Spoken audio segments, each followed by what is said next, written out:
Assalamualaikum warahmatullahi wabarakatuh. Waalaikumsalam warahmatullahi wabarakatuh. Baik, pembahasan kita saat sekarang ini adalah mengenai hadis mukhtalif. Hadis mukhtaliful hadis itu yang pertama berasal dari kata mukhtalif, ikhtalafa yakhtalifu, yang berarti berbeda. Itu yang disebut dengan mukhtaliful hadis, ya. Kemudian kalau kita memahami hadis, ya, hadis mukhtalif itu adalah kalau ada dua pendapat sebetulnya dari hadis mukhtalif. Yang pertama, mukhtalif itu adalah kalau menurut Imam Nawawi adalah dua hadis yang tampak bertentangan, ya. Jadi dua hadis yang tampak bertentangan dan dicari ada cara untuk mengkompromikan antara kedua hadis itu. Jadi hadis mukhtalif itu juga disebut dengan ta'arud al-hadis, ya. Hadis yang secara tekstual tampak saling bertentangan dalam pernyataannya. Realitasnya banyak sekali kita menemukan hadis Nabi yang secara tekstual itu terlihat kontradiktif, yang mengundang reaksi ulama hadis dengan menulis beberapa kitab khusus dalam menyelesaikannya. Sehingga muncul juga cabang hadis dan cabang dalam ilmu hadis yang dinamakan dengan ilmu mukhtaliful hadis. Kemudian ilmu ini didefinisikan oleh Subhi Salih sebagai ilmu yang membahas hadis-hadis yang secara lahir saling bertentangan, namun hakikatnya itu bisa dikompromikan, baik dengan cara memberikan takyid kepada yang mutlak, memberikan takhsis kepada yang am, atau membawanya kepada berbagai konteks peristiwa atau cara yang lain. Kemudian kalau kita lihat Mustafa As-Sibai itu dalam kitabnya As-Sunnah wa Makanatuha fit Tasri' al-Islami itu mengidentifikasi sebab-sebab timbulnya kontradiksi atau perbedaan antara dua hadis. Ada perbedaan antara dua hadis. Yang pertama adalah ada keragaman konteks yang melatar belakangi terjadinya suatu perbuatan Nabi SAW yang diceritakan oleh seorang sahabat dalam dua kali periwayatan dengan versi yang berbeda. Ini yang pertama. Ada keragaman konteks. Jadi satu konteks ya bisa berbeda, ya. Ini banyak sekali contoh-contoh hadis, ya. Nanti persoalan sholat saja misalnya. Ini banyak sekali perbedaan-perbedaan, ya. Bagaimana bismillah bisa sir, bisa jahar. Ya. Kemudian cara Nabi menyampaikan doa iftitah seperti apa, itu berbeda-beda. Kemudian Nabi melakukan suatu perbuatan dalam berbagai macam bentuk. Nah, kemudian seorang sahabat menceritakan bentuk perbuatan Nabi yang ia saksikan dalam kondisi yang pertama. Sedangkan sahabat yang lain menceritakan bentuk perbuatan Nabi yang ia saksikan dalam kondisi yang lainnya. Nah, ini banyak bagaimana cara Nabi sholat misalnya. Nah, dalam hadis itu dijelaskan oleh Nabi, "Shallu kama ra'aitumuni usolli." Salatlah sebagaimana aku salat. Tapi bagaimana salatnya Nabi itu? Nah, itu kan tidak dijelaskan. Maka ini yang akan pada akhirnya akan mengakibatkan mukhtaliful hadis. Yang ketiga adalah perbedaan para sahabat dalam menceritakan apa yang ia saksikan dari Rasulullah. Nah, ini contohnya adalah nas tentang pelaksanaan ibadah haji yang dilakukan oleh Rasulullah SAW. Apakah termasuk yang dilakukan Nabi itu adalah haji kiran, ataukah haji ifrad, atau tamattu? Ini ada perbedaan-perbedaan. Nah, kemudian perbedaan para sahabat. Ini siapa ini? Ya, yang keempat adalah perbedaan para sahabat dalam memahami maksud dari sabda Rasulullah SAW. Nah, ini akan muncul juga perbedaan. Yang kelima, adanya sahabat yang mendengar sebuah hukum baru dari Rasulullah yang mempunyai kapasitas menasah hukum yang telah ada. Sedangkan sahabat yang lain tidak mendengar yang nasih sehingga tetap berpegang teguh dalam meriwayatkan hadis pertama yang ia dengarkan. Maka cara-caranya adalah menyelesaikan hadis mukhtalif, yaitu al-jam'u, an-nasah, at-tarjih, dan terakhir adalah at-tawakuf. Jadi para ulama pun berbeda pendapat dalam mengenai urutan penggunaan metode hadis mukhtalif. karena mereka itu terbagi kepada dua kelompok. Kelompok jumhur ulama hadis, As-Safiyah, Az-Zaidiyah, Al-Hanabilah, Malikiyah, mereka berpendapat bahwa dalam menyelesaikan hadis mukhtalif harus melakukan al-jam'u dulu, kompromi terlebih dahulu. Dikompromikan dua hadis itu, kemudian yang selanjutnya adalah an-nasakh, kemudian yang ketiga tarjih, dan kalau belum terselesaikan barulah dilakukan at-tawakuf, diam saja. Kemudian kalau menurut kelompok Hanafiyah, menurut mereka jika terjadi pertentangan antara dua hadis, maka yang dilakukan pertama kali adalah an-nasakh. Jika tidak bisa maka dilakukan at-tarjih. Jika tidak bisa maka dilakukan al-jam'u. Jika kesemuanya tidak dapat menyelesaikan masalah, maka dilakukan at-tawakuf. Jadi ada perbedaan pendapat para ulama mengenai hal ini. Jadi memang ada perbedaan pendapat. Ini kita bahas di pertemuan berikut ini mengenai metode-metodenya, karena ini dalam silabus khusus. Jadi kalau kita lihat dalam sejarah perkembangannya, dapat dikatakan bahwa praktisnya ilmu ini sudah ada sejak periode sahabat Rasulullah SAW, yang kemudian berkembang dari generasi ke generasi berikutnya. Jadi dari para sahabat itu sebetulnya sudah ada perkembangan ilmu mukhtaliful hadis ini. Secara praktisnya, yang membuat itu adalah Imam Syafi'i, dan yang secara khusus membahas karya-karya dalam karyanya Ikhtilaful Hadis, kitab yang secara khusus membahas hadis-hadis mukhtalif, yang juga di dalam kitabnya Ar-Risalat juga membahas tentang hadis-hadis mukhtalif. Upaya Imam Syafi'i ini kemudian juga diikuti oleh Ibnu Qutaibah yang juga menulis kitab khusus tentang hadis-hadis mukhtalif dan penyelesaiannya dengan judul Ta'wil Mukhtaliful Hadis. Ya. Kemudian setelah si Qutaibah juga muncul pula At-Tahawi dengan kitabnya Muskil Al-Athar. Kemudian muncul pula Ibnu Fura dengan kitabnya Muskilul Hadis wa Bayanuh, dan beberapa kontribusi yang tokoh-tokoh yang lain. Kemudian kalau kita lihat apa sih kontribusi atau arti penting Imam Syafi'i dalam rentang sejarah perkembangan ilmu mukhtaliful hadis ini, fungsinya adalah arti penting dari Imam Syafi'i ini adalah dia meletakkan pondasi ikhtilaful hadis, perbedaan-perbedaan hadis ini dalam kitab Ikhtilaful Hadis. Maka banyak sekali nanti kita temukan hadis-hadis yang tampak berbeda itu muncul di dalam kitab Imam Syafi'i. Maka banyak sekali kita temukan nanti hadis-hadis yang berbeda. Maka kerangka umum penyelesaian hadis mukhtalif itu dirancang oleh Imam Syafi'i dalam kitabnya Ar-Risalat, kemudian dalam kitab hadisnya, kitab ilmu fikihnya, kitab Al-Um, dan segala macamnya. Maka penyelesaian hadis-hadis seperti itu nanti minggu depan kita jelaskan tentang al-jam'u wa taufik seperti apa. Jadi memang setidaknya memahami dulu bahwasanya hadis-hadis, sebetulnya hadis itu tidak ada yang bertentangan, tetapi ada yang bisa dilakukan pendekatan-pendekatan ya. Bertentang kalau berbeda, mukhtaliful hadis itu sebetulnya berbeda dengan bukan berbeda maksudnya, tapi ada ruang di situ beragam, sehingga di dalam mata kuliah ini ada tanawwu ya, ragam dalam ibadah, bukan berbeda ya. Kalau berbeda itu misalnya sholat zuhur kita laksanakan 2 rakaat ya, nah, itu berbeda itu.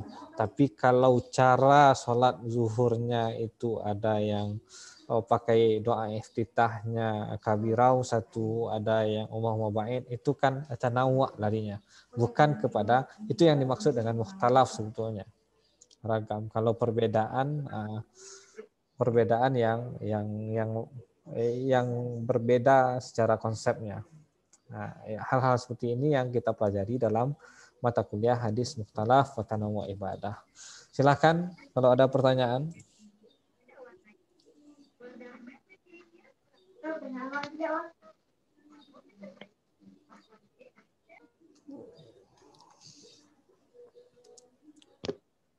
Silakan kalau ada pertanyaan tentang hadis mukhtalaf. Kalau metode penyelesaiannya itu minggu depan kita bahas.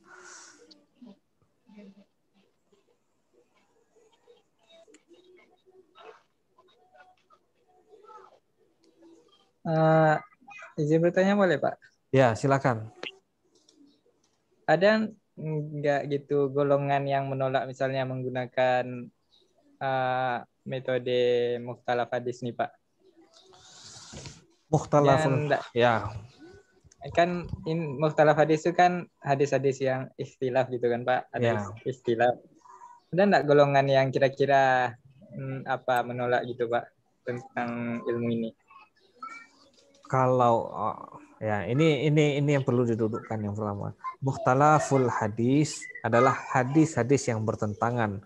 Yang perbedaan di kalangan ulama adalah semua orang sepakat bahwasanya hadis itu ada yang mukhtalaf, berbeda antara satu dengan yang lainnya. Oke? Orang sepakat itu.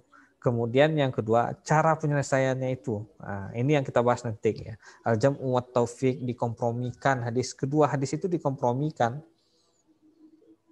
Nah, contoh misalnya hadis tentang wuduk misalnya. Wuduk itu dilakukan berapa? Salasah marot ya. Tiga kali ya. Ada yang marrah saja cukup. Ya kan? Maka ini dikompromikan. Kalau kita pakai al-jam'u wat taufiq ya. Kalau pakai al-jam'u wat taufiq satu saja cukup, tetapi tidak sempurna kalau tidak dilakukan 3 kali. Artinya tidak ada hadis yang terbuang. Oke. Jadi maka Imam Syafi'i dia ihtiyat, hati-hati dia. Maka kenapa wuduk itu kita 3 kali? Karena ihtiyat tadi itu. Kehati-hatian dari Imam Syafi'i. Karena di Indonesia adalah kita bermazhab Imam Syafi'i mayoritas, maka 3 kali diajarkan. Sebetulnya ada hadis yang marrah saja, 1 kali saja sudah cukup. Nah, maka itu cara salah satunya al-jam'u wa taufiq. Maka berbedanya adalah dari cara. Sudah saya sampaikan di awal tadi, Hanafiyah itu berbeda lagi, nasah di awal. Ya kan? Dipakai dulu mana yang dulu yang terakhir itu tentu menasah yang awal. Nah, kalau ada hukum yang baru, maka hukum yang lama itu sudah pasti terhapuskan. Ya. Seperti kata Nabi, dulu itu dilarang untuk ziarah kubur. Sekarang apa? Fazuruha. Maka kalau sekarang kunjungilah. Tidak apa-apa kita berziarah kubur. Nah, karena ada sebab. Maka itu yang disebut nasah wal mansukh. Itu sudah dinasah hadis yang lama itu. Yang tidak boleh itu sudah dinasah oleh yang baru. Nah, baru di situ masuk dia kepada nasah wal mansukh. Nah, ini perbedaan-perbedaan. Metode-metode seperti inilah. Dan ini menarik kalau saudara bisa mengambil momen di sini misalnya al-jam'u wat taufiq cari. Nah, maka 2 hadis itu sebetulnya kalau dalam kesepakatan para ulama jumhur 2 hadis itu tampak bertentangan ya, bukan dikatakan adalah berbeda ya. Bukan berbeda tapi tampak bertentangan antara kedua-duanya. Nah, itu yang disebut dengan hadis mukhtalaf. Kalaupun berbeda maka ini yang coba dikompromikan, apakah dinasah, apakah hukumnya itu sudah berlalu. Nah, ini dicari lagi. Maka ini langkah-langkah yang dilakukan. Apakah tarjih misalnya, memilih yang paling kuat ya. Contohnya kalau sholat tarawih misalnya, ada yang 4, 3, ada yang 2, 3. Ada 22, 1 witirnya, ada yang 23 witir. Nah, ini kan tidak bisa dilakukan secara bersamaan. Maka ada yang berpendapat dilakukan tarjih ya.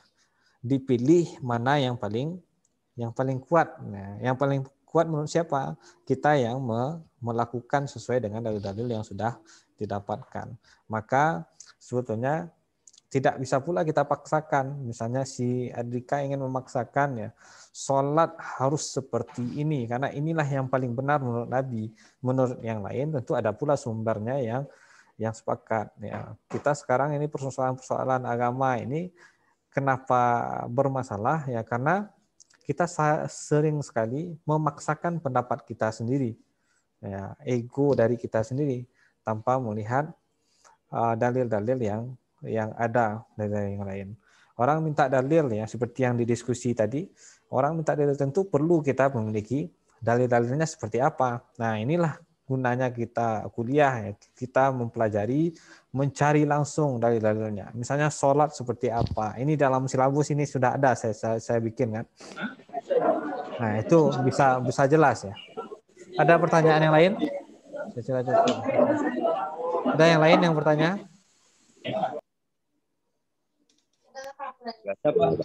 Ya, silahkan. Ya, silahkan. Terkait sejarah dari mukhtalif hadis ini, Pak.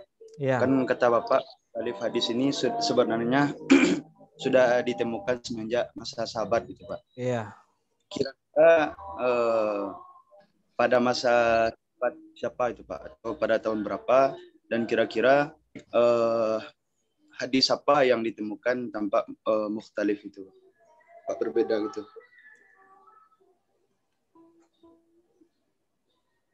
Dikembalikan, ya, Pak. Maksudnya itu ada di masa sahabat, ya, tentang apa? Misalnya sholat sholatnya sahabat sholat jamak ya. Ada yang memilih sholat di Bani Quraizah, kemudian ada yang memilih sholat pada waktunya. Nah, ini kan perbedaan, ini terjadi perbedaan antara para sahabat. Yang sebagian sebelum dia sampai ke tujuan, dia jamak dulu di Bani Quraizah. Kemudian ada yang berpendapat sebagian yang lain sholat pada waktunya.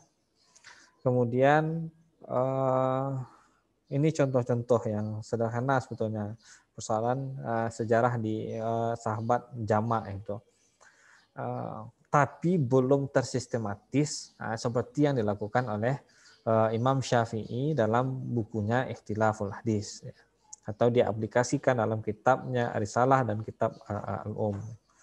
Seperti itu. Jadi dia sudah mulai di masa sahabat itu sudah ada diskursus tentang itu. Ada yang bersikukuh jamak ya. Kemudian yang lain juga mengatakan tidak usah jamak. Dia hanya harus sholat li waktiha ya, sholat di waktunya saja. Nah, ini persoalan-persoalan yang terjadi di zaman Rasul. Ketika sahabat bertanya kepada Rasul, apa jawaban Rasul? Dia tidak menyalahkan yang sholat di Bani Quraizah, dan Rasul juga tidak menyalahkan yang sholat pada waktunya. Nah, ini persoalan jamak ini. Nah, artinya ini ada dua dimensi yang bisa dilakukan, tapi tidak bisa dilakukan secara bersamaan. Hal-hal seperti ini terjadi dalam agama kita.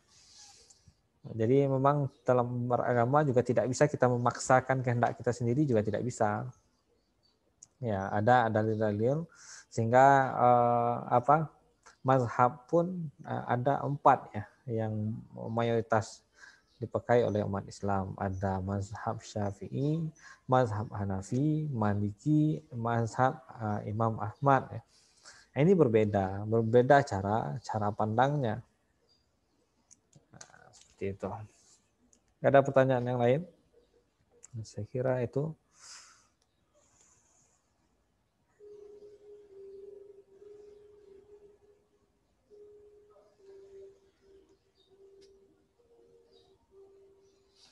Minggu depan baru kita bahas. Jadi pemakalah ini kosmanya belum disampaikan siapa saja yang jadi pemakalah ya.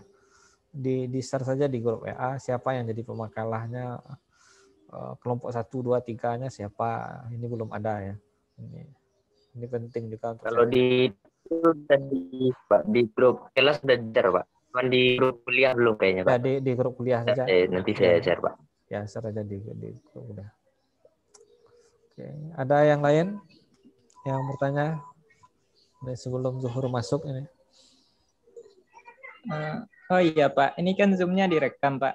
Iya. Kira-kira nanti di-share nggak Pak? Ya, pokoknya saya rekam saja dulu. Mau di-share atau tahu saya. Kenapa? Nggak, siapa tahu kawan-kawan yang nggak masuk Zoom kan bisa juga lihat, Pak. Ya, oke. Nanti kalau ada waktu, karena mensernya juga lama ini kan. Ya. Kalau yang nggak masuk, tapi oke. Ada yang lain yang bertanya? Satu lagi Pak. Oke. Kalau untuk contoh hadis-hadis yang mukhtalif kan sebenarnya Nabi sendiri yang langsung memberikan ada itu Pak. Seperti ziarah kubur, awalnya Iya. Nabi melarang, Nabi memerintahkan untuk ziarah kubur itu Pak. Iya. Kalau dari yang dicontohkan atau yang dijelaskan oleh Nabi, ada nggak Nabi memberikan metode itu Pak untuk menyelesaikan mukhtalif hadis? Jadi seperti ini bagus pertanyaan. Jadi sebetulnya kan tidak semua sahabat yang mendengarkan mendampingi Rasulullah SAW. Yang jelas teksnya itu ada. Kemudian yang tidak jelas ini yang menjadi persoalan. Ya, yang tidak jelas ini menjadi persoalan, dan inilah yang pada akhirnya dilakukan oleh para ulama. Misalnya dalam bukunya Ibnu Rus itu Bidayatul Mujtahid misalnya, itu kan mencoba mengemukakan hadis-hadis dan pendapat para ulama misalnya. Jadi zaman Rasul ada yang langsung ya, ada yang tidak inilah yang dikaji ulang oleh para ulama, apakah hadis ini bisa dipakai atau tidak. Seperti itu. Maka hadis mukhtalif ini muncul ya, inisiatif Imam Syafi'i membuat ikhtilaful hadis ini. Nanti kalau Imam Malik misalnya, hadis tentu sesuai dengan Ahlul Madinah ya. Bagaimana Ahlul Madinah beramal, tentu seperti itu pula yang dilakukan oleh Imam Malik. Nah, itu yang diriwayatkan oleh Imam Malik.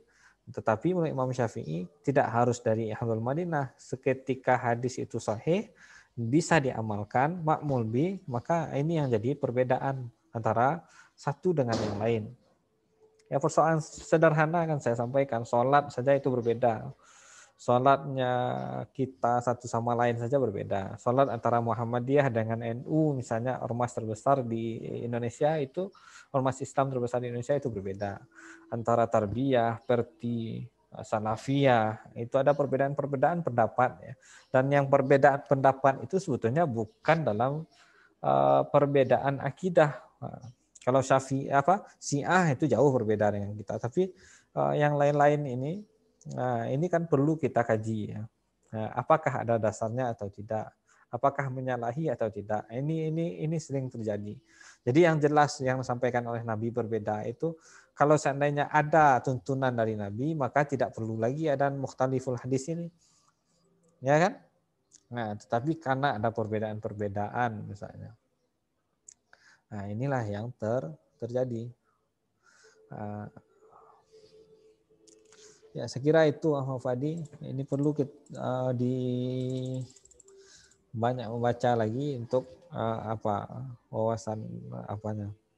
Nah, kalau saya jelaskan satu dalil misalnya tentang mukhtalif tentang haid saja, itu berbeda antara satu ulama dengan yang lainnya, kapan terakhir haid, kapan apanya misalnya, tentang persoalan ibadah. Kemudian tentang apa lagi? Ya, tentang wuduk saja itu berbeda itu. Tarawih yang akan kita hadapi di Ramadan, penetapan satu Ramadan itu berbeda antara satu dengan yang lainnya. Nah, banyak sekali konflik-konflik yang sebetulnya itu sudah terjawab. Konflik-konflik itu, perbedaan-perbedaan itu sebetulnya sudah ada dari dulunya, tapi karena kita tidak cukup ilmu, tapi banyak orang yang belum cukup ilmu, tetapi dia merasa mampu untuk mengungkapkan pendapat, ya disinilah terjadi persoalan-persoalan kayak ini. Ada yang bertanya yang lain?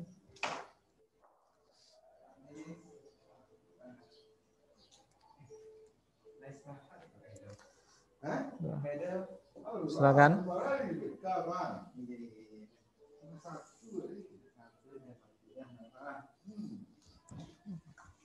Silakan kalau ada pertanyaan.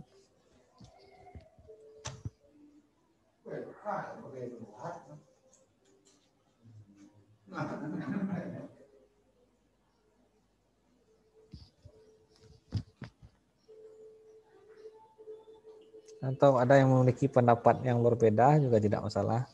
Nah, kita di ilmiah ini banyak sekali perbedaan-perbedaan yang terjadi ya.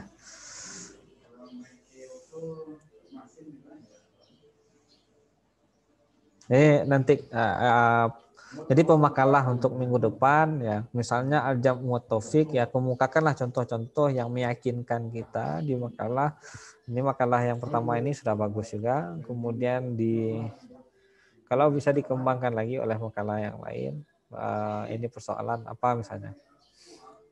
Persoalan al-jam'u wat taufik yang kedua ya, yang ketiga ya. Bagaimana para ulama berpendapat tentang al-jam'u wat taufik ini, apa saja contohnya, bagaimana ya agak 2-3 itu bisa disampaikan contoh tentang al-jam'u wat taufik ya, sehingga kita paham itu nanti apa yang disebut dengan jam'u wat taufik ya. Saya jelaskan secara ringkas saja supaya mudah untuk memahaminya.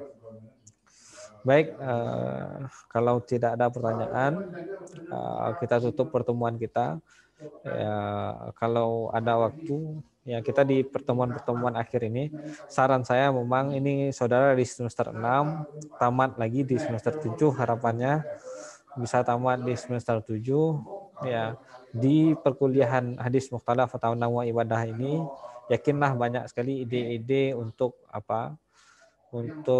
skripsi saudara nanti, ya catat mana yang menarik, baik dengan mata kuliah ini maupun di mata kuliah yang lain, dan pada akhirnya itulah yang dijadikan syarat untuk tamat saudara untuk skripsi. Ya, saya seperti itu dulu, saya catat apa yang jadi persoalan, apa yang menarik, sehingga bisa dijadikan untuk penelitian saudara.